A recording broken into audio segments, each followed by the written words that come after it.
Greetings, beloved viewers. Welcome back to the channel where truth meets clarity, and where every voice counts in shaping the future of our great nation. If you're passionate about justice, diplomacy, and the political direction of our country, you're in the right place. Be sure to hit that subscribe button, give us a thumbs up, and don't forget to turn on the notification bell so you never miss an update on the issues that matter most. Let's dive deep into today's breaking story that has sparked intense debate across borders and within our own political landscape. Former Foreign Affairs Minister Kalaba has boldly stepped forward, calling on the Zambian government to issue an official apology to the Republic of South Africa over what many are now describing as a grave diplomatic blunder. This call comes in the wake of ongoing tensions and mishandled communication surrounding the late former President Edgar Lungu's passing and the subsequent fallout that spilled into international relations.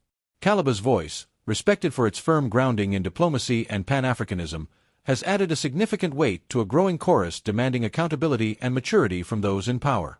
According to Kalaba, the recent actions by the Zambian authorities, particularly those that implied misconduct or insensitivity on the part of the South African government, were not only unsubstantiated but deeply damaging to the long-standing bond between the two nations.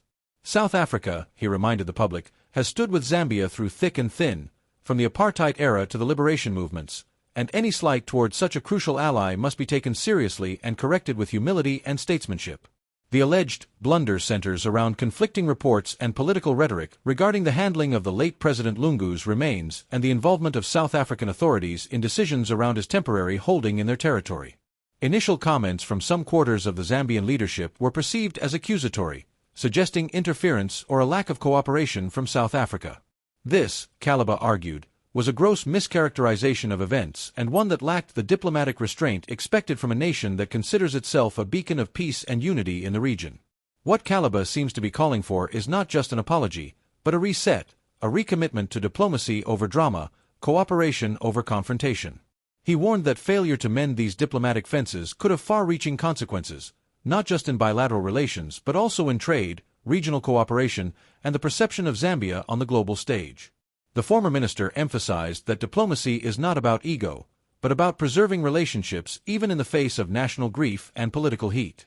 As expected, Kalaba's statement has been met with mixed reactions. While many Zambians appreciate his call for reconciliation and his respect for international protocol, others, especially those close to the ruling establishment, have accused him of politicizing a sensitive issue. But regardless of where one stands, the heart of his message is clear. Zambia must uphold the values of mutual respect, humility, and thoughtful engagement with its neighbors. There is growing speculation that this diplomatic controversy may have further ripple effects, especially with upcoming regional summits and forums where Zambia will be expected to clarify its stance. In such contexts, the tone and actions of the government could determine whether Zambia emerges as a respected peacemaker or a misunderstood actor on the African stage. Kalaba's intervention may well be the needed spark to steer the country back toward measured dialogue and away from emotional outbursts that risk isolating longtime allies. This moment, while undoubtedly sensitive, is also an opportunity. An opportunity for the Zambian government to demonstrate its maturity, to show that even in the throes of national mourning and political upheaval, it can rise above impulse and reach for diplomacy. Kalaba's words, though firm, were ultimately rooted in a desire to preserve Zambia's dignity and reputation. So, dear viewers, what do you think? Should the Zambian government heed Kalaba's advice and issue an official apology to South Africa? Or do you believe the government has acted within its rights in defending its sovereignty and honoring its late leader? Let us know in the comments section below. We want to hear from you. Before you go, don't forget to subscribe to the channel for more powerful insights and real-time updates on all things political and diplomatic. Share this video with your friends and family so they too can join the conversation.